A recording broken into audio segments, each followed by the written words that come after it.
আমি ওমর তো সেই ওমর।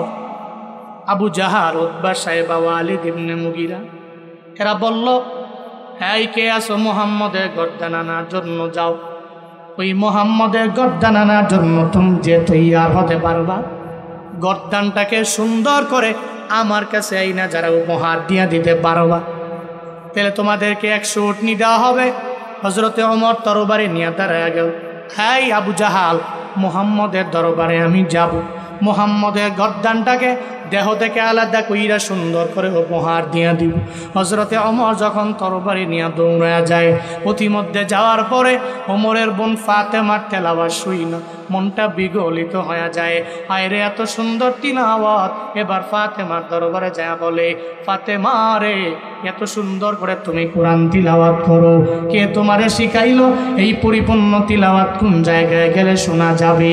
ফাতেমা জানায়া দেয়, ও ভাই আমার, অপবিত্র অবস্থায় জীবনেও কোনোদিন শোনা যাবে না, কারণ ইন্নামাল মুশরিকুনা নাজাস, মুশরিকেরা অপবিত্র, এরা জীবনেও কোনোদিন অপবিত্র অবস্থায় কোরআন ধরতে পারবে না, কোরআন পড়তে পারবে না, কোরআন শুনতে পারবে না।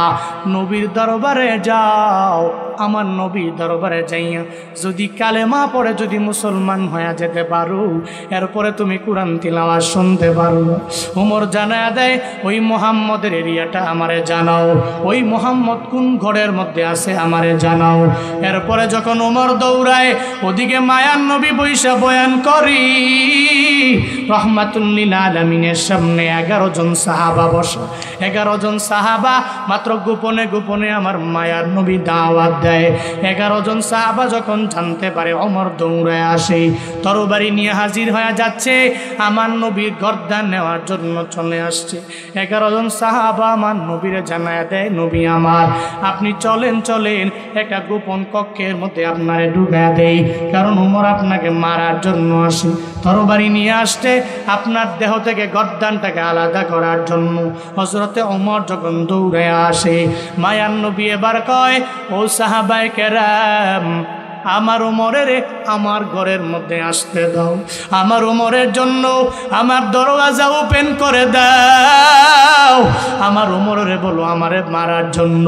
আমি গত রাতের বেলা আমার রবের দরবারে আবদার জানাইলাম, আল্লাহ, এই মক্কা নগরীর ভিতরে হয়তো তুমি আবু জাহালরে দিনের জন্য কবুল করে নাও, আর না হয় ওমরের তুমি কালেমার জন্য কবুল করে নাও। আমার মায়ার নবী বলে, ও সাহাবায়ে কেরাম, বারণ করিও না, দরওয়াজা ওপেন করে দাও, হযরতে ওমরের আমার সামনে আসতে দাও। দরওয়াজা ওপেন করে দেওয়া হলো। হযরতে ওমর যখন তরবারি নিয়ে নবীর দরবারে যায়, যা বলে, নবী আমার, আপনাকে মারার জন্য তরবারি নিয়ে আমি আপনার দরবারে হাজির হয়ে গেলাম। নবী গো, তবে আপনাকে তো আমি মারতে পারি না। আমি আসার পথে তিলাওয়াত শুনলাম, ওই তিলাওয়াতের এত পরিমাণে ভক্ত হয়ে গেলাম, এখন আমি তিলাওয়াত শোনার জন্য আপনার দরবারে হাজির। মায়ার নবী ডেকে বলে, ওমর, কালেমা না পড়লে তুমি কোরআন তিলাওয়াত করতে পারবা না, শুনতেও পারবা না, আমিও তোমারে শুনাইতে পারবো না। ওমর কয়, এটা কোন কালেমা পড়া লাগবে? কয়, তুমি মূর্তি পূজা বাদ দিয়ে আমার রবের ইবাদত করবা, কোনো মূর্তি পূজা করতে পারবা না, শিরিক করতে পারবা না, বরং আমার রবের এক আল্লাহ বলে মেনে নাও। ওমরের তরবারিটা আমার মায়ার নবীর সামনে যখন রেখে দেয়, আর জানা দেয়, নবী আমার, আপনাকে মারতে পারি না, আমারে পড়ায়া দেন, লা ইলাহা ইল্লাল্লাহ মুহাম্মাদুর রাসূলুল্লাহ। জিকির করি, লা ইলাহা ইল্লাল্লাহ, সবাই লা ইলাহা। নবীজির দুশমন আবু জাহাল, উতবা, সাইবা নবীজির দুশমন, নবীজির শত্রু। মনে মনে ভাবে, মদিনায় তারাইলাম, মনে করছে মদিনায় যাওয়ার পরে লোক টোক মনে হয় তার পাশে থাকবে না। ওমা যাওয়ার পরে দেখি সব দিক কালেমা পরে মুসলমান হয়, দল দিখালি দিন দিন বড় হয়। আবু জাহালের মাথা গরম, 1000 সৈন্য নিয়ে আসলেন বদরের প্রান্তরে। মদিনা থেকে 70 মাইল, কয় মাইল? মদিনা থেকে 70 মাইল দূরে বদর নামক প্রান্তরে 1000 আইসা নবীর কাছে চিঠি পাঠাইছে, হাই মোহাম্মদ, পারলে তোমার যত দলবল আছে এগুলা নিয়ে আসো, অস্ত্র নিয়ে আসো, ঘোড়া নিয়ে আসো, ওট নিয়ে আসো, পারলে আসো, যদি পারো তাহলে তোমার সাথে আমাদের আজকে যুদ্ধ হয়ে যাবে। রহমাতুল লিল আলামিন যখন এটা পেয়ে গেলেন, আমার মায়ার নবী চিন্তায় পড়ে গেলেন। মায়ার নবীর মনে বড় চিন্তা, সাহাবায়ে কেরামকে যদি আমি বলি এই সাহাবায়ে কেরামেরা বদরে যাওয়া লাগবে, বদরের মধ্যে যাওয়ার পরে এরা তাকায়া দেখবে এদের বাবা দাঁড়ানো অথবা ছেলে দাঁড়ানো অথবা ভাই দাঁড়ানো। সদ্য মক্কা থেকে হিজরত করে মদিনায় এরা আসলেন, মাত্র মক্কা থেকে হিজরত করে মদিনায় আসলেন, এখনো বাবার কথা মনের মধ্যে মনে পড়ে, দাদার কথাও মনে আছে, নিজের ছেলের কথাও মনে আছে, ভাইয়ের কথা মনে আছে, আত্মীয়ের কথা মনে আছে। মায়ার নবী চিন্তা করে এদেরকে যদি আমি বলি বদরে যাওয়া লাগবে, বাবার বিরুদ্ধে যুদ্ধ করা লাগবে, দাদার বিরুদ্ধে তোমাদের যুদ্ধ করা লাগবে, তোমাদের ভাইয়ের বিরুদ্ধে তোমাদের যুদ্ধের ময়দানে যাওয়া লাগবে, এই কথা বলার পরে যদি আমার উম্মতেরা রাজি না হয়ে যদি আমি নবীরে জানা দেয়, ও নবী আমার, আপনি আর আপনার আল্লাহ যুদ্ধ করার জন্য বদরে যান, আমরা যুদ্ধ করার জন্য বদরের ময়দানে যেতে পারি না। নবীর চিন্তা কেমনে আসলো? আল্লাহ পাক তো নবীরে আগেই জানা দিয়েছে। হযরতে মূসা নবীর উম্মতের নাম হলো বানি ইসরাইল। আল্লাহ পাক রব্বুল আলামিন এই বানি ইসরাইলে আসমান থেকে অনেকগুলা নিয়ামত আমার মাওলা দিয়ে দিলেন। এমন কোনো বড় বড় নিয়ামত নাই যে আমার মাওলা বনি ইসরাইলে দেন নাই। আল্লাহ পাক রব্বুল আলামিন আসমান থেকে বনি ইসরাইলে পর্যন্ত আমার মাওলা খাবার খাওয়াইলেন। ওই বনি ইসরাইলকে আল্লাহ পাক হযরতে মূসা নবীর সঙ্গে করে লইয়া 12টা রাস্তা নীল নদে বানায়া দিল। ফেরাউন মারার জন্য দৌড়ায়, ফেরাউন তো মারতে পারে নাই, বরং মূসা নবী আসলেন, আল্লাহ পাক নবীরে আদেশ দিয়ে দিলেন লাঠি দিয়ে আঘাত করে দেন। সঙ্গে সঙ্গে আঘাত করলো, 12টা রুট নীল নদের মধ্যে হয়ে যায়। বনি ইসরাইলের সব লোকেরা পার হয়ে নীল নদ পার হয়ে যায়। হযরতে ফেরাউন ওই নীল নদের মধ্যে চুবিয়া চুবিয়া ডুবিয়া ডুবিয়া একজন মারছে, চিল্লায়া বলো তার না। আল্লাহ পাক এদের পার করে দিলেন। বনি ইসরাইল পার হয়ে চলে গেল, ফেরাউন যাইতে পারে নাই। ফেরাউন মনে করলো মনে হয় আমার জন্য রাস্তা। ফেরাউন দৌড়ে যায়, পথিমধ্যে যাওয়ার পরে সমুদ্রের মাঝে যাওয়ার পর আল্লাহ কয় রাস্তা, আমি আল্লাহর ইশারায় তুই চূর্ণ বিচূর্ণ হয়ে যা। ফেরাউন তো জানে না নীল নদের মধ্যেই মরণ হয়ে যাবে। ওই রোডটা চূর্ণ বিচূর্ণ হইয়া নীল নদের মধ্যে আল্লাহ পাক ফেরাউনকে চুবাইয়া ডুবাইয়া মারলেন। বনি ইসরাইল চলে গেল। যখন মিশরে যে বসবাস করা আরম্ভ করে দিল, এদের আগের নিবাস হলো সিরিয়া। আল্লাহ পাক রব্বুল আলামিন মূসা নবীরে বললেন, হ্যাঁ নবী মূসা, বনি ইসরাইলে বলেন এরা সিরিয়ার মধ্যে যাওয়ার জন্য বলেন। এরা সিরিয়ায় যাবে, ওখানে গিয়া যুদ্ধের ময়দানে যুদ্ধ করা লাগবে না, শুধু যাবে, গেলি আমি আল্লাহ এদের পরিপূর্ণ বিজয়ী বানায়া দিব। এরা যাইতে দেরি, আমি আল্লাহ এদের বিজয়ী ঘোষণা করে দিয়া দিলাম। এদের যুদ্ধ করা লাগবে না, এদের তরবারি নিয়ে যুদ্ধের ময়দানে নামাও লাগবে না, শুধু যাবে, আমি আল্লাহ এদের পরিপূর্ণ বিজয়ী ঘোষণা করে দিব। বনি ইসরাইল জানায়া দেয়, ও নবী মূসা, আমাদেরকে কি এমনি বিজয়ী বানায়া দেওয়া যায় না? কেন যাওয়া লাগবে? না গিয়া কি এই জায়গার মধ্যে বসে বসে যুদ্ধের ময়দানে না গিয়া কি আমাদের বিজয়ী বানানো যায় না? আল্লাহ পাক রব্বুল আলামিন হযরতে মূসা নবীরে জানায়া দিলেন না, যাওয়া লাগবে। যদি একজনে অটোমেটিক এক জায়গার মধ্যে বৈশা নিয়ামত পায়, দেখবেন এটার কদর দেয় না। প্রথম মাসের চাকরির বেতনটা যেই পরিমাণে গুরুত্ব দেয়, 10 মাস পরের বেতনের এত পরিমাণে গুরুত্ব নাই রে বাবা। কই কেন রে? প্রথম মাসের চাকরির টাকাটা ভাঙ্গেও না, এটা ভেঙ্গে খায়ও না, খালি ব্যাংকের মধ্যে রাইখা দেয়, ভাঙতে রাজি না। বন্ধু বান্ধবেরা বলে তুমি এত পরিমাণে টাকা উড়াও, কিন্তু প্রথম মাসের বেতনটা কেন ভাঙ্গো নাই? কয় জানোস না, আমি 25 বছর এত কষ্ট করে পড়াশোনা করার পরে প্রথম মাসের বেতনটা আমি পাওয়া গেলাম, যার কারণে এই প্রথম মাসের বেতনটা আমার দরবারে অনেক পরিমাণে দাম। এই কারণে প্রথম মাসের বেতনটা আমি ভাঙতে রাজি না। ও আল্লাহর বান্দারা, দুনিয়ার স্বাভাবিক নিয়মই হলো এটা।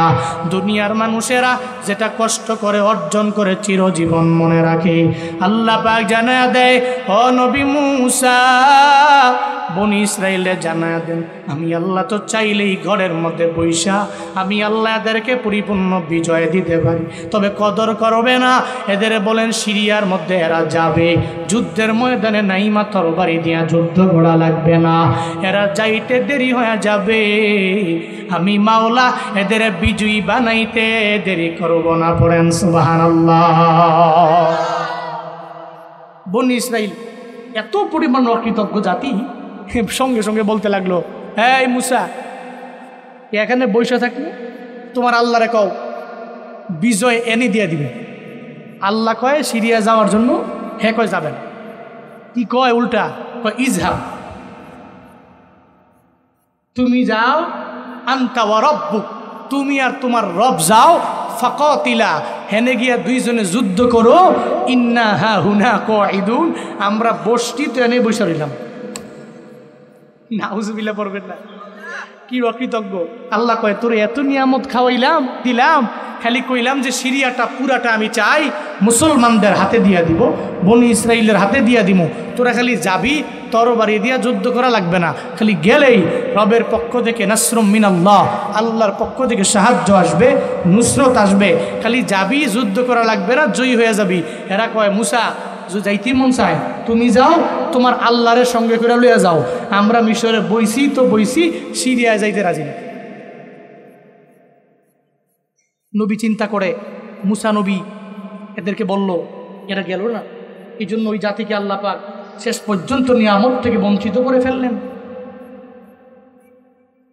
উনি উঠছে কেন? বসেন বসেন। নবী চিন্তা করলেন, আরে যদি আমার সাহাবীদেরকে আমি বলি, যদি এরাও এমনি যদি কয় আপনিও যান, আপনার রব বদরের প্রান্তরে যান, আমরা আমাদের আব্বাগুলোকে যুদ্ধ করতে রাজি না, যদি এরা বলে, নবী এই চিন্তা নিয়ে চোখের পানি ফালায় কান্না করে। মায়ান নবী এবার চিন্তায় পড়ে গেলেন, আমি এদের কাছে বললে যদি এরা না যায়, যুদ্ধের ময়দানে না গেলে আল্লাহ এদের প্রতি অসন্তুষ্ট হয়ে যাবে। আল্লাহ যদি রাজি না হয়, অসন্তুষ্ট হয়ে গেলে আমার উম্মতের উপর আমার মাওলা ক্রোধান্বিত হবে, রাগান্বিত হয়ে যাবে। নবী এজন্য চোখের বাণী ফালায়া ফালায়া গুনগুনায় কান্দে, রবের দরবারে আবদার জানায়, আল্লাহ গো, আমার উম্মতের আমি যদি বলি, সাহাবীদেরকে যদি বলি, এরা যদি না যায় তাইলে তো তুমি রাগান্বিত হয়ে যাবে। এরপরেও মায়া নবী যখন সাহাবায়ে কেরামের ডাকলেন, এই মুহাজিরেরা, আমি নবীর দরবারে হয়, আমি নবী যদি তোমাদেরকে বলি বদরের প্রান্তরে যাওয়া লাগবে, সামনে দাদায় থাকবে, বাবায় থাকবে, ভাই থাকবে, অথবা সামনে তোমার আত্মীয় স্বজনেরা থাকবে, এদের বিরুদ্ধে যুদ্ধের ময়দানে যাই, তরবারির মাধ্যমে যুদ্ধ করতে পারবা কি পারবা না? যদি তোমরা বলো আমি তোমাদেরকে সঙ্গে করে লইয়া বদরের ময়দানে যাব। মুহাজিরদেরকে বলার পর মুহাজিররা সঙ্গে সঙ্গে মায়ার নবীরে জানায় দেয়। মুহাজিরদের মধ্যে কে জানোনি রে বাবা? ওই মুহাজিরদের মধ্যেই তো একজনের নাম আবু বকর, আর একজনের নাম হলো ওমর, আর একজনের নাম ওসমান, আর একজনের নাম তো আলী। এই সমস্ত দামি দামি সাহাবায়ে কেরামদের নবী ডাকলেন আর বললেন, এই আবু বকর, আব্বার সাথে, দাদার সাথে, ভাইয়ের সাথে যুদ্ধ করার জন্য বদরের প্রান্তরে যাইতে পারবা কিনা? এই ওমর, তুমি যাইতে পারবা কিনা? এই উসমান, তুমি যাইতে পারবা কিনা? এই আলী, তুমি যাইতে পারবা কিনা? যখন এভাবে আমার মায়া নবীর সামনে ডাক দেয়, আবু বকর জানায়া দেয়, ও পয়গম্বর আমার, আমি আবু বকরের মতো ধনী কেউ নাই। মক্কাতে ছিলাম আমি বড় ধনী, আমার মতো টাকাওয়ালা মক্কার জমিনে কেউ ছিল না, কিন্তু নবী আমার আপনার যখন জবান মুবারক দিয়ে আমারে বললেন, রে আবু বকর একটু কালেমা পড়ে মুসলমান হয়ে যান, আমার দরবারে আসলেন। আমি সঙ্গে সঙ্গে আর দেরি করলাম না, আমি বললাম নবী আমারে পড়ে দেন লা ইলাহা ইল্লাল্লাহ। আমি পড়ে নিলাম, আল্লাহ সারা দুনিয়াতে কোনো ইলাহ নাই। ও পয়গম্বর আমার, শুধু তাই না গো নবী আমার, যখন আপনি মেরাজে গেলেন, ওই মেরাজ থেকে যখন দুনিয়ার জমিনে আসলেন, আসার পরে আপনি বললেন আমি মেরাজে গেলাম। নবী গো, আমি আবু বকর আপনার সামনেই তো রইলাম, আপনি আমারে বললেন, এই আবু বকর রাতের বেলা আমি মেরাজে আমার মাওলার সাথে মুলাকাত করার জন্য আমি রওনা হয়ে গেলাম।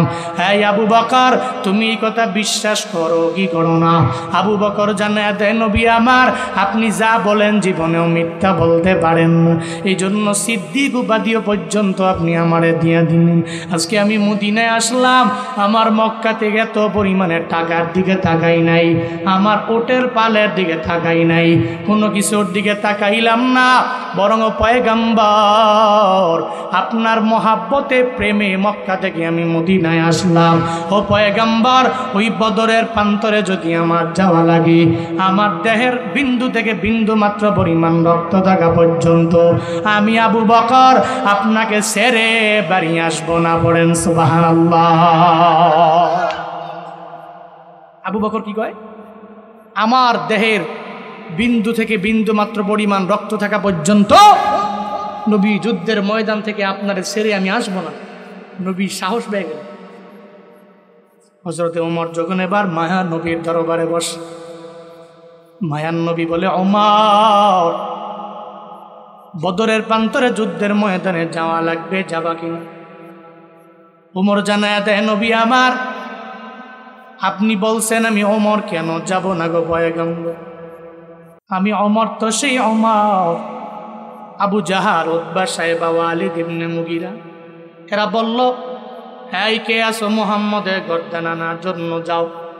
ওই মুহাম্মদের গর্দান আনার জন্য তুমি যে তৈয়ার হতে পারবা, গর্দানটাকে সুন্দর করে আমার কাছে আইনা যারা উপহার দিয়ে দিতে পারবা, তাহলে তোমাদেরকে 100 উটনি দেওয়া হবে। হযরতে ওমর তরবারি নিয়ে দাঁড়ায় গেল। হ্যাঁ আবু জাহাল, মুহাম্মদের দরবারে আমি যাব, মুহাম্মদের গর্দানটাকে দেহ থেকে আলাদা কইরা সুন্দর করে উপহার দিয়ে দিব। হযরতে ওমর যখন তরবারি নিয়ে দৌড়ায়া যায়, প্রতিমধ্যে যাওয়ার পরে ওমরের বোন ফাতেমার তেলাওয়াত শুই না, মনটা বিগলিত হয়ে যায়। হায়রে এত সুন্দর তিলাওয়াত। এবার ফাতেমার দরবারে যায় বলে, ফাতেমা রে, এত সুন্দর করে তুমি কোরআন তিলাওয়াত করো, কে তোমারে শিখাইলো? এই পরিপূর্ণ তিলাওয়াত কোন জায়গায় গেলে শোনা যাবে? ফাতেমা জানায়া দেয়, ও ভাই আমার, অপবিত্র অবস্থায় জীবনেও কোনো দিন শোনা যাবে না, কারণ ইন্নামাল মুশরিকুনা নাজাস, মুশরিকেরা অপবিত্র, এরা জীবনেও কোনোদিন অপবিত্র অবস্থায় কোরআন ধরতে পারবে না, কোরআন পড়তে পারবে না, কোরআন শুনতে পারবে না। নবীর দরবারে যাও, আমার নবীর দরবারে যাইয়া যদি কালেমা পড়ে যদি মুসলমান হয়ে যেতে পারো, এরপরে তুমি কোরআন তিলাওয়াত শুনতে পারো। ওমর জানায়া দেয়, ওই মুহাম্মদের এরিয়াটা আমারে জানাও, ওই মুহাম্মদ কোন ঘরের মধ্যে আছে আমারে জানাও। এরপরে যখন ওমর দৌড়ায়, ওদিকে মায়ান নবী বৈশা বয়ান করি, রহমাতুল লিল আলামিনের সামনে 11 জন সাহাবা বসা। 11 জন সাহাবা মাত্র গোপনে গোপনে আমার মায়ার নবী দাওয়াত দেয়। 11 জন সাহাবা যখন জানতে পারে ওমর দৌড়ায় আসে, তরবারি নিয়ে হাজির হয়ে যাচ্ছে, আমার নবীর গর্দান নেওয়ার জন্য চলে আসছে। 11 জন সাহাবা আমার নবীরে জানায় দেয়, নবী আমার আপনি চলেন চলেন, একটা গোপন কক্ষের মধ্যে আপনারে ঢুকায় দেই, কারণ ওমর আপনাকে মারার জন্য আসে, তরবারি নিয়ে আসছে আপনার দেহ থেকে গর্দানটাকে আলাদা করার জন্য।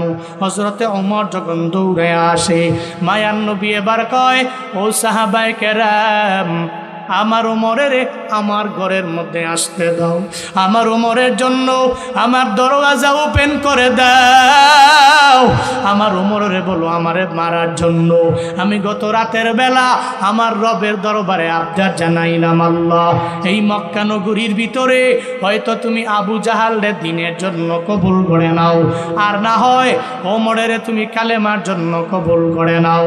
আমার মায়ার নবী বলে, ও সাহাবায়ে কেরাম, বারণ করিও না, দরওয়াজা ওপেন করে দাও। হযরতে ওমরের আমার সামনে আসতে দাও। দরওয়াজা ওপেন করে দেওয়া হলো। হযরতে ওমর যখন তরবারি নিয়ে নবীর দরবারে যায়, যা বলে, নবী আমার, আপনাকে মারার জন্য তরবারি নিয়ে আমি আপনার দরবারে হাজির হয়ে গেলাম। নবী গো, তবে আপনাকে তো আমি মারতে পারি না। আমি আসার পথে তিলাওয়াত শুনলাম, ওই তিলাওয়াতের এত পরিমাণে ভক্ত হয়ে গেলাম, এখন আমি তিলাওয়াত শোনার জন্য আপনার দরবারে হাজির। মায়ার নবী ডেকে বলে, ওমর, কালেমা না পড়লে তুমি কুরআন তিলাওয়াত করতে পারবা না, শুনতেও পারবা না, আমিও তোমারে শুনাইতে পারবো না। ওমর কয়, এটা কোন কালেমা পড়া লাগবে? কয়, তুমি মূর্তি পূজা বাদ দিয়ে আমার রবের ইবাদত করবা, কোনো মূর্তি পূজা করতে পারবা না, শিরিক করতে পারবা না, বরং আমার রবের এক আল্লাহ বলে মেনে নাও। ওমরের তরবারিটা আমার মায়ার নবীর সামনে যখন রেখে দেয় আর জানা দেয়, নবী আমার, আপনাকে মারতে পারি না, আমারে পড়ায়া দেন লা ইলাহা ইল্লাল্লাহ মুহাম্মাদুর রাসূলুল্লাহ। জিকির করি লা ইলাহা ইল্লাল্লাহ, সবাই লা ইলাহা। হযরত ওমর বলে, নবী, আমি তো ওই ওমর, কালেমার আগে যে ওমর ছিলাম, আমি জাহান্নামের কিনারায়, আপনার হাতে কালেমা পড়ে মুসলমান আমি হইয়া চলে গেলাম জান্নাতের মিনারায়। সুবহানাল্লাহ, জোরে পড়বেন না? আরো জোরে পড়া যাবে না? সুবহানাল্লাহ। কালেমার আগে ছিল কই? জাহান্নামের কিনারায়। কালেমা পড়ে উঠছে কই? জান্নাতের মিনারায়। সুবহানাল্লাহ। ওমর জানায়া দেয়, ও পয়গম্বর, আমি তো হলাম সেই ওমর। আপনি আমারে বলবেন বদরের প্রান্তরে যুদ্ধের ময়দানে যাওয়ার জন্য গো নবী আমার। আমি ওমর বলবো, আপনি যান, আপনার আল্লাহ যাবে, আমি যাব না। হতে পারে না নবী গো, আমি যাব, সুবিধা নাই।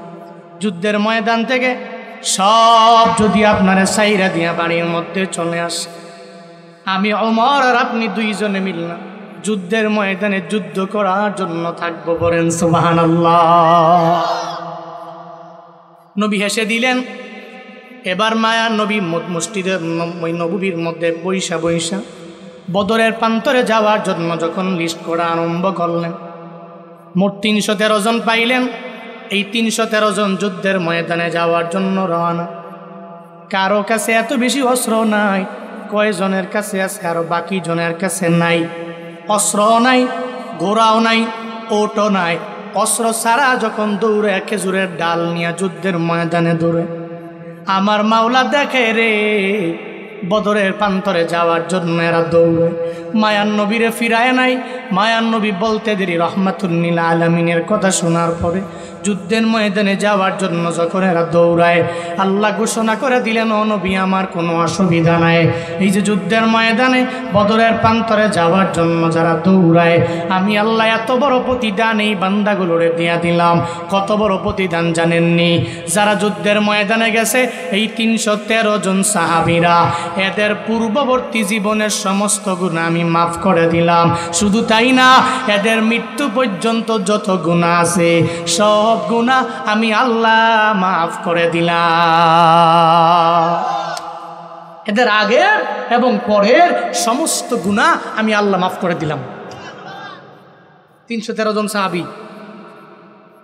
এদের ভিতরে একজন আছে, নাম হলো আবু উবায়দা ইবনুল জাররাহ। সবাই বলেন কি নাম? আবু উবায়দা ইবনুল জাররাহ। জাররাহর ছেলে আবু উবায়দা। ৩১৩ জনের মধ্যে কয়জন? একজন। এবার লাইনে আসেন। আল্লাহ পাক যে বলছেন, এই সাহাবীর নামে আল্লাহ পাক পুরো আয়াতটা নাজিল করেছেন। সুবহানাল্লাহ, জোরে পড়বেন না?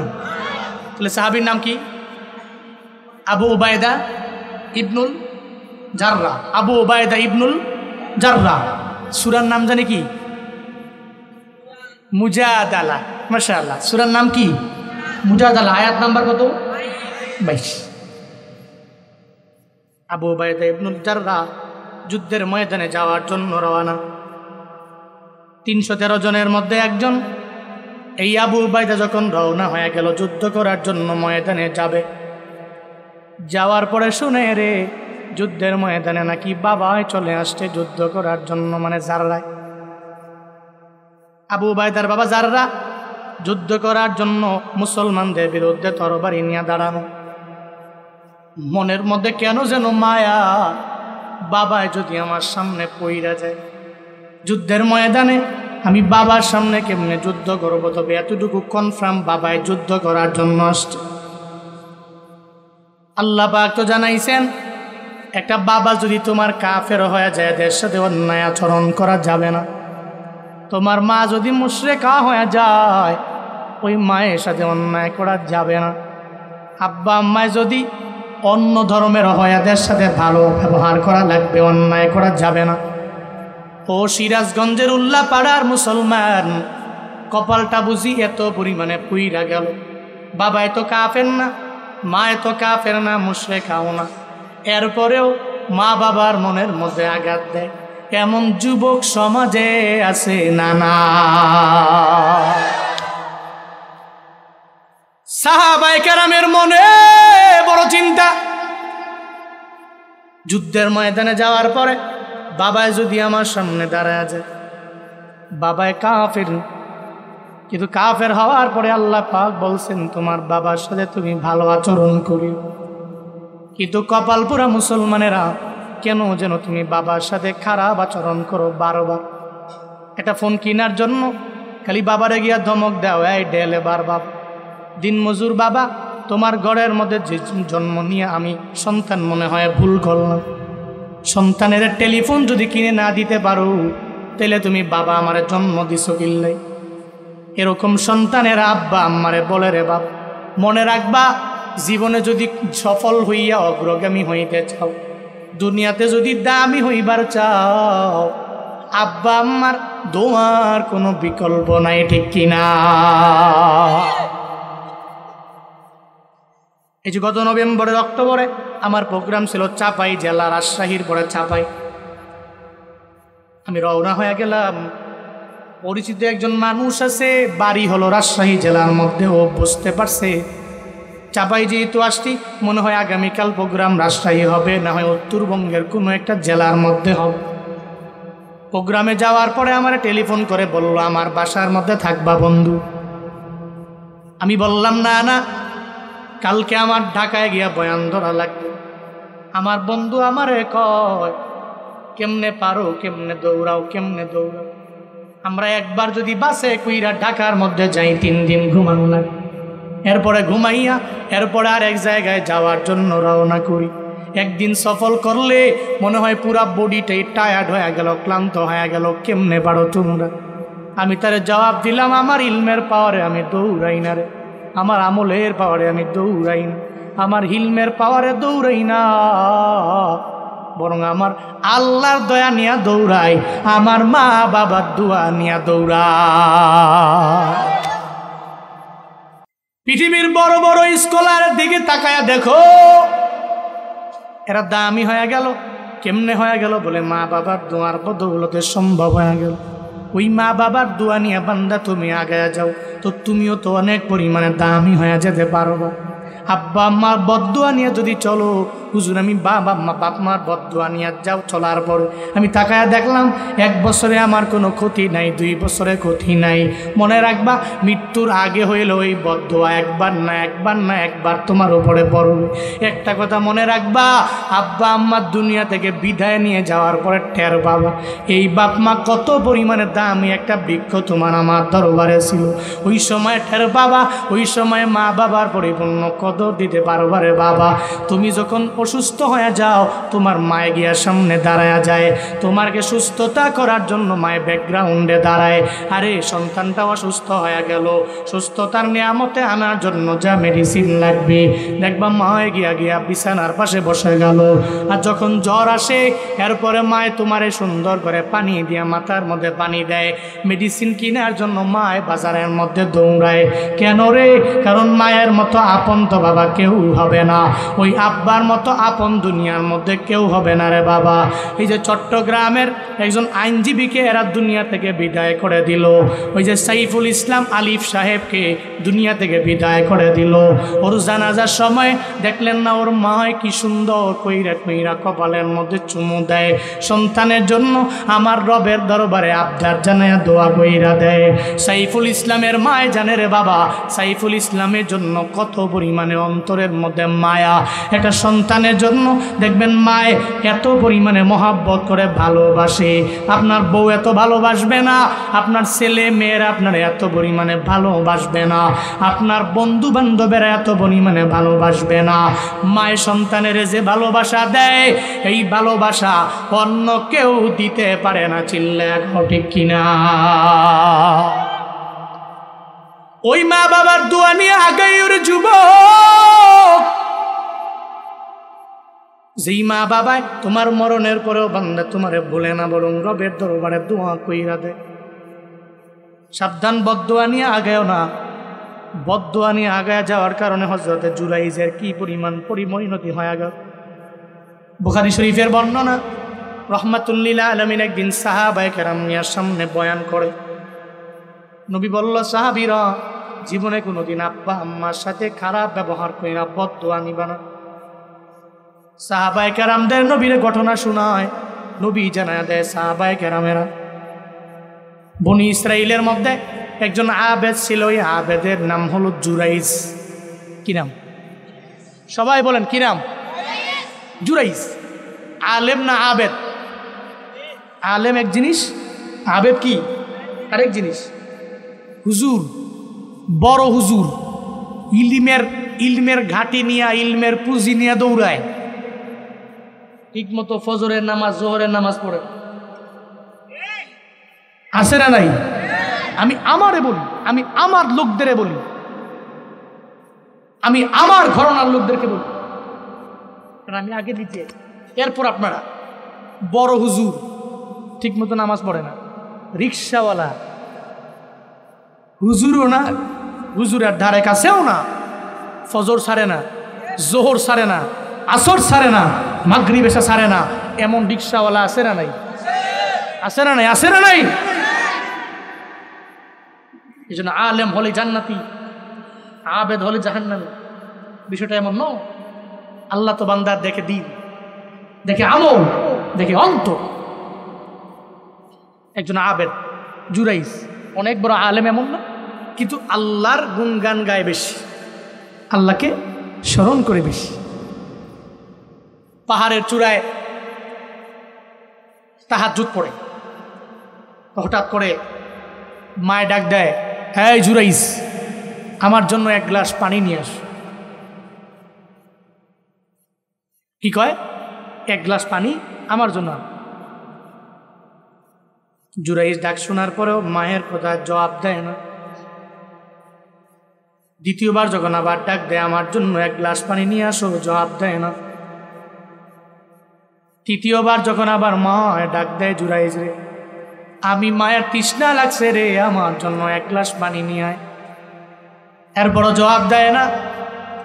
মায়ের রাগান্বিত হয়ে গেল, ক্ষুধান্বিত হয়ে গেল, রবের দরবারে আবদার জানায়, ও দয়ার আল্লাহ, আমার জুরাইজের আমি 3 বার ডাক দিলাম, 3 বার আমার কথা শুনে নাই রে মাওলা। আল্লাহ গো, এই জুরাইজের তুমি একটা বেশ্যা নারীর ফেতনার মধ্যে না ফালায়া দুনিয়া থেকে তুমি নিও না। মায়ে বদদোয়া দিল। মায়ে যখন বদদোয়া করে দেয়, চিল্লায়া বলো, কবুল করেন কে? কে কবুল করে? মায়ে যখন দোয়া করে কবুল করে কে? যদি বদদোয়া দেয় হবে কি হবে না? দোয়াও কবুল, বদদোয়াও কবুল। দোয়া যেরকম দ্রুত কবুল হয়, বদদোয়াও ঠিক তো দ্রুতই কবুল হয়। মায়ে বদদোয়া করলো, জুরাইজ আমারে গুরুত্ব দেয় নাই, তার 3 বার ডাকলাম এক গ্লাস পানির জন্য, সে এক গ্লাস পানি আমার আয়না দেয় নাই। রাগ হইয়া, গুসা হইয়া বদদোয়া করে দিস। কয়েকদিন পরে জুরাইজ যখন ওই জায়গার মধ্যে বসে, এলাকার একটা বেশ্যা নারী আছে, ওই বেশ্যা নারী দরওয়াজার মধ্যে গিয়া করা আনারে, হ্যাঁ জুরাইজ, দরওয়াজা ওপেন করে দাও। জুরাইজ দরওয়াজা ওপেন করে দেখে বেশ্যা নাই সামনে দাঁড়ান। হ্যাঁ মহিলা তুমি কেন আসলা? ওই নারী জানায়া দেয় জুরাইজ রে, দুনিয়ার কেউ দেখে না, কোনো পক্ষী দেখবে না, কোনো মানুষ দেখবে না, তোমার মুরিদান দেখবে না, তোমার ভক্তরা দেখবে না, কোনো মানুষ দেখবে না, কেউ দেখবে না। এই পাহাড়ের চূড়ায় শুধু তুমি আর আমি, চলো না একটু জেনার কাজের মধ্যে লিপ্ত হয়ে যায়। জুরাইজেরা কয় তুমি চাইলে আমার সাথে অন্যায় কাজের মধ্যে লিপ্ত হতে পারো, একটু অপরাধে লিপ্ত হয়ে যাইতে পারো। জুরাইজ জানায়া দেয় এই বেশ্যা নারী, না না, এই জায়গায় আমি পাহাড়ের মধ্যে আছি, কোনো পক্ষী দেখবে না, কোনো মানুষ দেখবে না, কোনো পিপিলিকা দেখবে না, কোনো প্রাণী দেখবে না, কেউ যেখানে নয় ওই জায়গায় একজন আছে, চিন্নায়া বলো তার না। আহুয়া মাআকুম আইনামা কুনতুম, বান্দা তুমি যেখানে যাও এই জায়গায় আল্লাহ। এই চিন্তা নিয়ে জুরাইজ সঙ্গে সঙ্গে জানায়া দেয় না না, আমি তোমার সাথে কোনো অন্যায় কাজের মধ্যে লিপ্ত হতে পারি না, আমি তোমার সাথে জেনার কাজের মধ্যে লিপ্ত হতে পারি না। এই বেশ্যা মহিলা তুমি এখান থেকে চইলা যাও। ও যুবকেরা দরওয়াজা বন্ধ করে দিয়া তোমার মোবাইলের মধ্যে রাত 12টার পরে কি অন্যায় করো, রাত 1টার পরে কি অন্যায় করো, বাবায় জানে না, তোমার মায় জানে না, তোমার কেউ জানে না, বন্ধু বান্ধবেরা জানে না। ও বান্দারে কেউ জানে না, কেউ দেখে না, একজন তো দেখে, চিন্নায়া বলো তার না। কে দেখে? আল্লাহ দেখে। এই জন্য আল্লাহ দেখেই চিন্তা নিয়ে বান্দা আগায় যাও। জুরাইজ মনে মনে ভাবে দুনিয়ার কেউ দেখবে না, আল্লাহ তো দেখবে, কোনো জেনার কাজের মধ্যে লিপ্ত হতে পারি না, যাও পাহাড় থেকে নেমে যাও। ধমক দিয়ে দাঁড়াইস, কি করছে? ধমক দিস। বেশ্যা নারী কয় রং নাম্বার ডায়াল করলাম। কি নাম্বারে? এই কথা বলেন, কি নাম্বার? রং নাম্বার ডায়াল করলাম। মাঝে মাঝে এখন তো প্রেম হয় মেসেঞ্জারে, ঠিক কি না? এখন প্রেম হয় হোয়াটসঅ্যাপে, ইমুতে। হঠাৎ করে দেখছে সামনে একটা আইডিয়া আসছে, মেঘ বালিকা ছবি একটা দিয়ে রাখছে, কোত্থেকে জানি কোনো এক নায়িকা, তো রিকোয়েস্ট পাঠাইছে, অ্যাকসেপ্ট করছে। ওরে সুবহানাল্লাহ, অ্যাকসেপ্ট করছে, সারাদিন খুশি। আরে সুবহানাল্লাহ, একটা মেয়ে পাইলাম। মেসেঞ্জারে সালাম দেয়, হাই হ্যালো কেমন আছো, পৃথিবীর সৌন্দর্য আবার সে এত মনে মনে কয় কপাল খুইলা গেল রে, নিজের হিরুর মতো লাগে। আমার সাথে একটা মেয়ে কথা বলে মেসেঞ্জারে, আবার আবার চুল টুল বড় করে কাটিং কুটিং দিয়ে ভাবসাবে অন্যরকম, মোটামুটি প্রেম জমায়। হঠাৎ করে একটু পরে আবার কয় যে 1-1.5 ঘন্টা কথা বলার পরে কয় মেসেঞ্জারে এই মেসেজ করে কথা বলতে তো বিরক্ত লাগে, একটু ফোন দিতে পারি। তো অডিও করে কথা বললে কয় লগে আব্বা মাস, ভিডিও করে কথা বললেও কয় আব্বা মাস। কল ছাড়া যা অসুবিধা নাই, মেসেঞ্জারে যা করতে পারো চ্যাট করো। 2 বছর প্রেম করছে, খোঁজ খবর নাই, মনে করছে মনে কোনো মাইয়ার সাথে প্রেম করতেছি, দুনিয়ার যত পেটের ভিতরের কথা আছে সব বলে ফেলছে। একটা পর্যায়ে 2 বছর পরে দেখে এক বন্ধুর মেসেঞ্জার ঘাইটা, ওই বন্ধু ওই মেঘ বালিকার সাথেই কথা করে। আছে না নাই? আমারে মনে করেন আমি বুড়া হুজুর, আমি এই জগতে হুজুর, ঠিক কিনা? আমি বুড়া টুরা হই না, আমি জানি, আমি বুঝি। পরে 2 বছর পরে কয় কিরে বন্ধু তুমি এলো কথা কও, কথা কই হে তো আমু পাশের বন্ধু। কারে কও কি? 2 বছর যে প্রেম করলাম কার সাথে করলাম? তাহলে রং প্রোফাইলে নক করলাম, এরকম রং নাম্বার ডায়াল করিয়া অন্যায় করা যায় না সব জায়গায়। যদি মেয়েটা ভালো হয়, তুমি যদি যায় বলো তুমি প্রেম করবা, সে বলে ইন্নী আখাফুল্লাহ, আমি তো আল্লাহকে ভয় করি, তোমার মতো যুবক ছেলে আমার সাথে অন্যায় কোনো প্রেমে জড়াবা জীবনেও সম্ভব না। যদি তোমাকে ধমক দিয়ে তাড়িয়ে দেয়, তখন তুমি বলবা যে দূর রং জায়গায় ডায়াল করলাম। লোকটা যদি ভালো হয়, তুমি যদি বলো অ্যাকসেপ্ট করবে না, কিন্তু যদি খারাপ হয়, যদি স্বাদ ঘাটের পানি খাওয়াই না থাকে, তাইলে দেখবা তুমি কোয়ার পরে কবে যে হ্যাঁ অ্যাকসেপ্ট, ঠিক কিনা? টিপস শিখিয়ে দিলাম। আল্লাহ আমাদের প্রত্যেককে সঠিক বুঝ দান করেন। আল্লাহ যুবক ভাইদেরকে দ্বীনের জন্য কবুল করেন। আল্লাহ সঠিক পথে পরিচালিত করেন। সকলেই পড়ি আমিন। মহিলা কয় জোর মনে করছি তার কাছে আসার পরে মনে হয় কোনো অন্যায় করা যাবে, কোনো অপরাধ করা যাবে, জেনা করা যাবে, কিন্তু সে আমরা ভাগায়া দিল। পাহাড় থেকে নামলো, নামার পরে গিয়া দেখে এটা রাখাল শুয়ে। রাখালের কাম কি? রাখালের কাম হলো রাখালগিরি করা। এই তো রাখাল সারাদিন লাগায় যখন ম্যাচ চড়াইল, একটা পর্যায়ে যায় রাখাল যখন ঘুমায় রইল, রাখালে যায় নখ দেয়, এই রাখাল তুমি আমার সাথে অন্যায় কাজের মধ্যে লিপ্ত হয়ে যাবা কিনা? রাখালে কয় এলাকার মধ্যে ঘুইরা কোনো মাইয়া পাই না, মহিলা পাই না, আমারে বুঝি একটা মহিলায় কয় তার সঙ্গে জেনা করবো কিনা, অ্যাকসেপ্ট করে নিলাম। রাখালের সাথে জেনা করলো, একটা পর্যায়ে যাইয়া ওই তার পেটের মধ্যে একটা বাচ্চাও পর্যন্ত চলে আসলো। এবার ওই মহিলাটা 5-6 মাস যাওয়ার পরে যখন ঘর পেটের মধ্যে বাচ্চা আছে, এলাকার বিভিন্ন জায়গায় যায়, এলাকায় বিভিন্ন জায়গায় ঘুরে বেড়ায়। এবার ওই মহিলাকে দেখার পর এলাকার মানুষেরা বলে, এই বেশ্যা নারী, তোমার পেটের মধ্যে বাচ্চা দিল কেডা? তোমার জামাইকে, তোমার জামাইয়ের ব্যাপারে, স্বামীর ব্যাপারে সন্ধান দাও। ওই বেশ্যা নারী বলে, ওই যে পাহাড়ের চূড়ায় দাঁড়ায়া দাঁড়ায়া ইল্লাল্লাহর জিকির করে আর নিজের পীর ঘোষণা করে, ওই জুরাইজ হলো আমার স্বামী, আমার পেটের বাচ্চার বাবা হলো জুরাইজ। এদের তো মাথা বড় গরম হয়ে গেল। সারাদিন লাগাইয়া যে মানুষকে ভালো কথা বলে, ভালো কাজের উপদেশ দেয়, ও বুঝি পাহাড়ের চূড়ায় বৈশা বৈশা এই অন্যায় বুঝি করে, এই অপরাধের সাথে নাকি নিযুক্ত হয়ে গেল। এলাকার মানুষের মাথা গরম হয়ে যায়। সব এলাকার লোকেরা দৌড়াইয়া পাহাড়ের চূড়ার মধ্যে যায়, জুরাইজরে মারে, কোনো কথা বলে না। একটা পর্যায়ে জুরাইজরে ধইরা পাহাড় থেকে নিচে নামায়া দেয়। মারতে মারতে মারতে মারতে যখন নিচে নেমে আনলো, জুরাইজ জানায়া দেয়, কেন মারো রে? মারার ব্যাপারে কারণ কি আমারে জানায়া দো।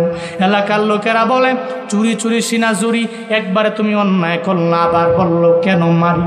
তুমি উপর দিয়ে বুঝি ফিটফাট, ভিতরে ভিতরে সদরঘাট, তোমার উপর দিয়া ভালো, তোমার ভেতর দিয়া ভালা না।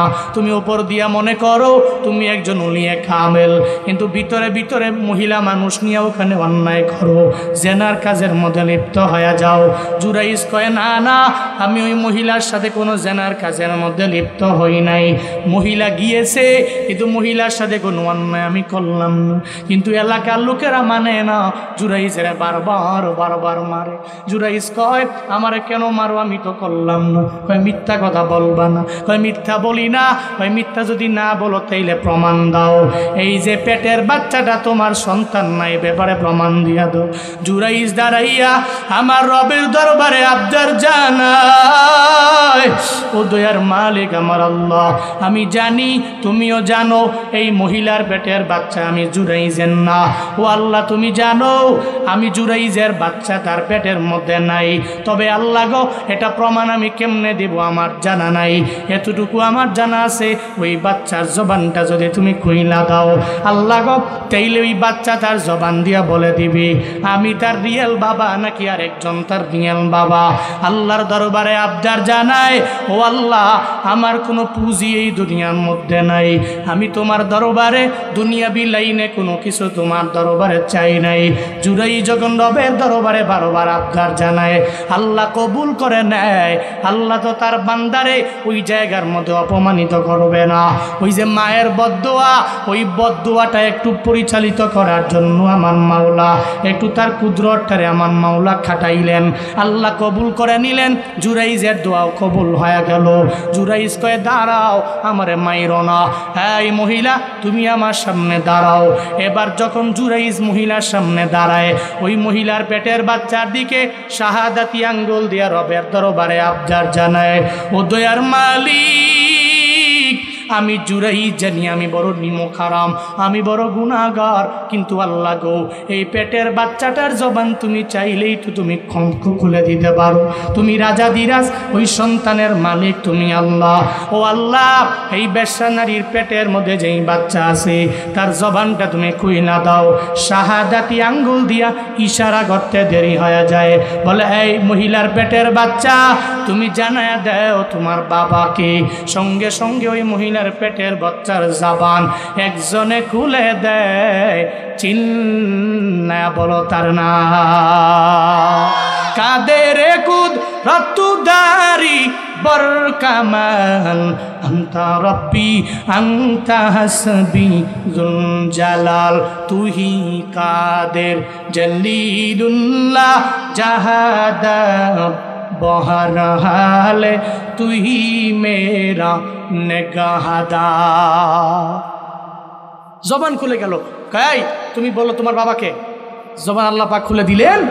বেশ্যা নারীর পেটের বাচ্চায় কয়, এই এলাকার লোকেরা, এই যে জুরাইজ উনি আমার রিয়েল ফাদার নয়, তোমাদের পাশে দাঁড়িয়ে আছে যে রাখাল, ওই রাখালই হচ্ছে আমার রিয়েল বাবা। সুবহানাল্লাহ জোরে পড়বেন না? আরো জোরে চিল্লায় পড়বেন না? কি বুঝাতে চাইলাম? নবী বলছেন, আই সাহাবীরা, জীবনে কোনোদিন আব্বা আম্মার থেকে বদদোয়া নিয়ে চলবে না। যারা দুনিয়াতে আব্বা আম্মার থেকে বদদোয়া নিয়ে আগায়, এরা তো কামিয়াব হতে পারে না। মৃত্যুর আগে হইলেও আল্লাহ পাক জীবনে একবার হইলেও ওই বদদোয়া তোমার উপরে তো বর্তাবেই। আল্লাহ পাক এটা তোমার পুরা লাইফেই একটা পরিবর্তন ঘটায়া দিবে ওই বদদোয়ার কারণে। যদি এখন মনে করো আম্মারে ধমক দিলাম, কই ব্যবসা তো ঠিক, চলাফেরাও ঠিক, ঘরে খানাও ঠিক, ওই আব্বারে ধমক দিলাম, আব্বাই কষ্ট পাইছে, চলি তো ভালোই, সন্তানরা ভালোই আছে, সুন্দর চলতেছি না। মৃত্যুর আগে হইলেও একবার এটা কার্যকর হবে। এই যুবকেরা, আজকে থেকে নিয়ত করো, তোমার আব্বাই তো খ্রিস্টান না, তোমার মায় তো মুশরিক না, হিন্দু না, বৌদ্ধ না, তুমি নিয়ত করো জীবনে মৃত্যুর আগে একবার হইলেও আমি আব্বা আম্মার সাথে কোনো অন্যায় আচরণ করব না, এদের ধমক দিব না। কারা কারা পারবা দুটা হাত তুলে আল্লাহকে দেখায় দাও।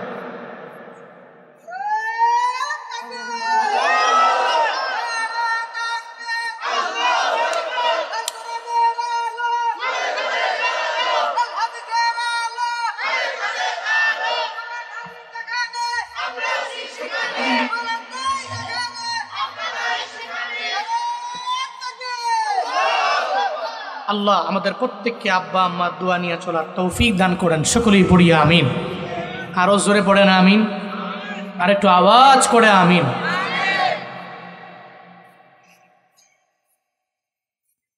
আবু উবাইদা ইবনু জাররা চিন্তা করে আল্লাহ পাক বলছেন, কাফের, খ্রিস্টান, মুশরিক যদি তোমার আব্বা হয়, ওয়ালা তুতিহুমা, এদেরকে আনুগত্য করো না, তবে এদের সাথে কওলে মারুফ যেগুলো আছে, ভালো কথা আছে, এগুলো বলো। চিন্তা করে যাররা আমার বাবা বদরের প্রান্তরে আসলো, আমি তার সাথে কেন যুদ্ধ করি? নিয়ত করছে আজকে আব্বার সামনে যুদ্ধের ময়দানে কোনোভাবেই পড়ব না। সুবহানাল্লাহ পড়বেন না? হোমিয়া নিয়ত তো আমরা করতে পারি, এ নিয়ত পূরণ করতে পারে কে? আরো জোরে বলে না কে? নিয়ত করি তো আমরা। নিয়ত করলাম যে ঢাকায় যাবো, নিয়ত করলাম, কিন্তু পূর্ণ করবে কে? নিয়ত করলাম সিরাজগঞ্জ শহরে যাবো, নিয়ত করলাম বাইক দিয়ে রওনা হব, কিন্তু ওই গন্তব্যস্থান পর্যন্ত এই নিয়ত পূরণ করবে কে? আমরা পারি না। আবু উবাইদা ইবনুল জাররা নিয়ত করে নেয়, জাররার সামনে আমি পড়ব না। আল্লাহ কয়, আবু উবাইদা না না, তোমার বাবার সামনে তো আমি আল্লাহ তোমারে ফালায়া দিব। বদরের প্রান্তরে নামলেন, সামনে জাররা যখন বাবা দাঁড়ায় গেল, বাবার সামনে দাঁড়ায়া আবু উবাইদা যখন সামনে পড়ে গেল বদরের প্রান্তরে যুদ্ধের ময়দানে, ওই জায়গায় যা মনে মনে চিন্তা করে, আমার বাবার হাতে, বাবার শরীরের মধ্যে আগে আমি তরবারি চালাবো না। কিন্তু যারা তো মুশরিক, উনি শিরকের গুনাহের মধ্যে বারবার লিপ্ত হয়ে যায়। মনে রাখবারে বাবা, মুসলমানদের দিলের মধ্যে যেই পরিমাণে মায়া আছে, কোনো হিন্দুর দিলে এত মায়া নাই। যদি মায়া থাকতো তাহলে এদের মন্দির তো আমরাই পাহারা দিলাম, এদের গির্জাগুলো আমরাই তো পাহারা দিলাম, এদের মন্দিরগুলো পাহারা দিতে গিয়া রাত্রি রাত আমরা ঘুমাইলাম না। স্বৈরাচার বিদায় নেওয়ার পর মাদ্রাসার হুজুররা গিয়া জামাতে ইসলামের কর্মীরা, শিবিরের কর্মীরা, ইসলামী আন্দোলনের কর্মীরা, এদেশের ওলামায়ে কেরামেরা মন্দির পাহারা দেওয়ার জন্য এদের মন্দিরের পাশে গিয়া দাঁড়ায় গেল। কিন্তু কপাল বুঝিয়ে তো খারাপ, এদের একটা দল আছে ইসকন, আর ইসকনেরা আমগরে মনে করে আমরা এদের দুশ্মন। আমরা এদের মন্দির পাহারা দেই, আর চট্টগ্রামে আমাদের মসজিদেরা ভেঙ্গে চুরমার করে দেওয়ার জন্য এরা মসজিদের মধ্যে ঢুকলো। মনে রাখবারে বাবা, যতই এদের প্রতি বারবার বারবার দরদ দেখাও, মনে রাখবা এরা মুসলমানদের ভালো চায় না, এরা চায় এদেশের মধ্যে ইসলামটাকে মুছে হিন্দু ধর্মটারে দাও।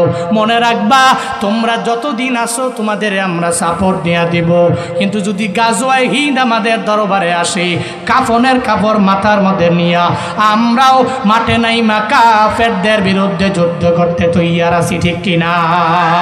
কারা কারা তৈয়ার আছো? তুই হাত তুলে আল্লাহকে দেখায়া দাও, লিল্লাহি তাকবীর।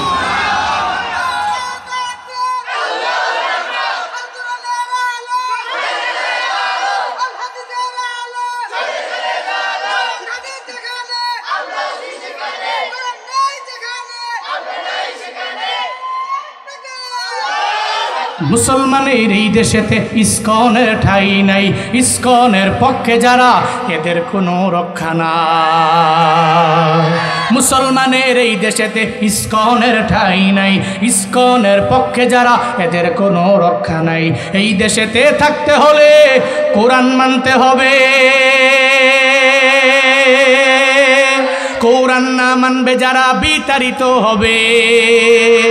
ঝুরকদমে সামনে চলো, বজ্রকণ্ঠে আওয়াজ তুলো, সবাই মিলে একই তালে দাও না স্লোগান, লিল্লাহে তাকবীর, নারায়ে তাকবীর। দিন ইসলাম, দিন ইসলাম, জিন্দাবাদ জিন্দাবাদ। ইসলামেরই জন্য দেশের হয়েছে জন্ম, ইসলামের বিরুদ্ধে গেলে দেশ হবে ভিন্ন। ঠিকের আওয়াজ নাই, দূর বলে গেছো তোমরা। ইসলামেরই জন্য দেশের হয়েছে জন্ম, ইসলামের বিরুদ্ধে গেলে দেশ হবে ভিন্ন। ইসলামের বিরুদ্ধে যারা নিয়েছে অবস্থান, এই বাংলায় ঠাই হবে না, যাও হিন্দুস্তান।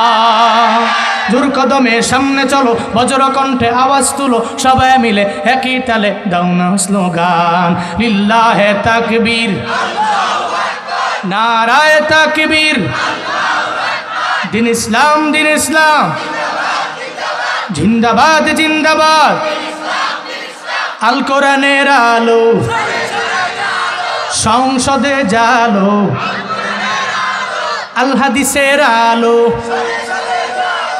সংসদে জালো, লিল্লাহে তাকবীর। হিন্দুরা দেখবেন এদের অন্তরে মায়া নাই, এদের প্রতি আমরা মায়া করি, এরা মায়া করে। আরে কাদের মন্দির পাহারা দিলাম রে, তুমি করে একটা হিন্দু এসে বলু এদেশে হিন্দুরা সংখ্যালঘু, ঠিক কিনা? মুসলমানরা এত পরিমাণে বেশি, যেখানে 95% মুসলমান শুধু। এরপরেও কোনো হিন্দু সামনে দাঁড়ায় বলুক আমি হিন্দু হওয়ার কারণে বাজারে যাওয়ার পরে এরা মারছে, এরা আঘাত করছে, এরা জুলুম করছে, এরা নির্যাতন করছে, জীবনেও কোনোদিন কোনো হিন্দু এটা বলতে পারবে না বাংলাদেশে। কিন্তু ভারতে কয়েকদিন পরে পরে এরা মসজিদ ভেঙ্গে ওই জায়গায় মন্দির নির্মাণ করে। আবার এরাই আমাদেরকে মানবতার গান শোনায়। এদের মতো অমানবিক এবং সাম্প্রদায়িক বিশ্বে কোনো রাষ্ট্র নাই, চিল্লা এখন ঠিক কিনা? এরা আবার আম করে শোনায় এরা মানবিক না, অথচ আমাদের মতো মানবিক কোথায়? একটা হিন্দু এসে বলুক মিডিয়ার সামনে তার উপরে জুলুম করা হয়েছে, তার উপর নির্যাতন করা হয়েছে। আবু উবায়দা ইবনুল জাররাহ, আবু উবায়দা কয় মনে তো মায়া, কারণ ইসলাম আছে তো, সুবহানাল্লাহ পড়বেন না? আরে বাবা, ইমানটা নিয়ে যারা অগ্রগামী হয় এদের দিলটা তো বড়, এদের মনটা তো বড়। বাবার সামনে তরবারি আমি চালাবো না, কিন্তু বাবা তো মুশরিক, বাবার দিলে সন্তানের প্রতি বিন্দু মাত্র পরিমাণ মায়া নাই, সঙ্গে সঙ্গে তরবারি ধরস, তোকে মেরে ফেল। এবার আবু উবায়দা কয় আর আমার বাবার কথা শোনা যাবে? এখন বড়কে বাবা না আল্লাহ? ওই পর্যায়ে মা না আল্লাহ? ওই পর্যায়ে ভাই না আল্লাহ? বলে না কে? ওই পর্যায়ে নিজের ছেলে না আল্লাহ?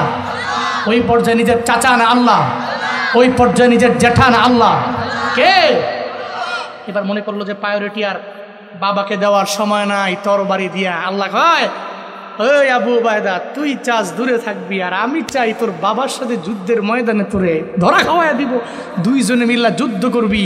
আল্লাহ কয় আমি তার প্রতি এত রাজি হয়েছি যে সে যখন তরবারি নিয়ে বাবার সাথে যুদ্ধ করার জন্য তরবারি চালাইলো, যাররা দুনিয়া থেকে বিদায় নিয়ে জাহান্নামী হলো, আবু উবায়দা বিজয় হয়ে গেল। এই বিজয় দান করেছেন কে? আল্লাহ রাজি হয়ে নবীকে জানাইছেন, আই নবী, ওয়ালা তাজিদু কওমান ইউমিনুনা বিল্লাহ ওয়াল ইয়াউমিল আখির ইউওয়াদুনা মান হাদাল্লাহ ওয়া রাসূলা। আপনি পাবেন না, ওয়ালা তাজিদ কওমান ইউমিনুনা বিল্লাহ, আল্লাহর প্রতি ঈমান আননেওয়ালা সম্প্রদায়কে আপনি পাবেন না, ওয়াল ইয়াউমিল আখির, আখিরাতের দিনের প্রতি যারা ঈমান আনছে এদের আপনি পাবেন না। কোন জায়গায়, কোন অবস্থানে? ইউওয়াদুনা মান হাদাল্লাহ ওয়া রাসূলা, যুদ্ধের ময়দানে যাওয়ার পরে এদের সাথে এদের আব্বা আম্মা থাকবে, এদের ভাই থাকবে, এদের আশিরতাহম আত্মীয় স্বজন থাকবে, থাকার পরেও এরা আল্লাহকে প্রায়োরিটি দিবে। আল্লাহর বিরুদ্ধে না যায়া, রসুলের বিরুদ্ধে না যায়া, নিজের আব্বা আম্মা দাদা দাদি তাদের প্রত্যেকটা বংশধরের বিরুদ্ধে যাবে, কিন্তু আল্লাহ এবং রসুলের বিরুদ্ধে যাবে না। এরপর আল্লাহ পাক বলছেন এটা কেন হয় জানেন? নবী আবু উবায়দার কেন হয়েছে জানেন? উলাইকা কাতাবা ফি কুলুবিহিমুল ঈমান। আল্লাহ পাক বলছেন তিনি তো তাদের অন্তরের ভিতরে ঈমানটাকে লিপিবদ্ধ করে দিয়েছেন। সুবহানাল্লাহ পড়বেন না? এই সমস্ত মানুষ কেমনে পারে তার বাবার বিরুদ্ধে লড়াই করতে যুদ্ধের ময়দানে? কেমনে পারে? কেমনে জানেন? আল্লাহ পাক তাদের অন্তরে কাতাবা ফি কুলুবিহিমুল ঈমান, তাদের অন্তরে আল্লাহ পাক রব্বুল আলামিন ঈমানটাকে লিপিবদ্ধ করে দিয়েছেন। এরপর কি করেছেন? ও আইয়াদাহুম বিরূহিম মিন, এমনকি আল্লাহ পাক রব্বুল আলামিন নিজ কুদরতি হাতে রূহটাকে আল্লাহ পাক তাদের ভিতরে আল্লাহর নিজের কুদরতি হাতে ঈমানের বলে বলিয়ান করে আল্লাহ নিজের হাতে সঞ্চারণ করেছেন। আরো জোরে আওয়াজ করে সুবহানাল্লাহ। এবার আসেন প্রতিদান কি? ইউদখিলুকুম জান্নাতিন তাজরি মিন তাহতিহাল আনহার খালিদিনা ফিহা। এরা আল্লাহ পাক এদেরকে মায়া করে এমন এক জান্নাতে ঢুকাবে যে জান্নাতের তলদেশ দিয়ে নহর সমূহ প্রবাহিত হয়। এবার আসেন এদের প্রতি আল্লাহর মন্তব্য কি? রাদিয়াল্লাহু আনহুম ওয়া রাদু আন, আল্লাহ বলেন আমি আল্লাহ এদের প্রতি রাজি, এরাও আমি আল্লাহর প্রতি রাজি। এদের প্রতি আমি আল্লাহ রাজি আর এরাও আমি আল্লাহর প্রতি রাজি। এবার আসেন এরা কোন দলের? সব কিন্তু 22 নম্বর আয়াত থেকে বলছি এরা কোন দলের। উলাইকা হিজবুল্লাহ আলা ইন্না হিজবাল্লাহি হুমুল মুফলিহুন।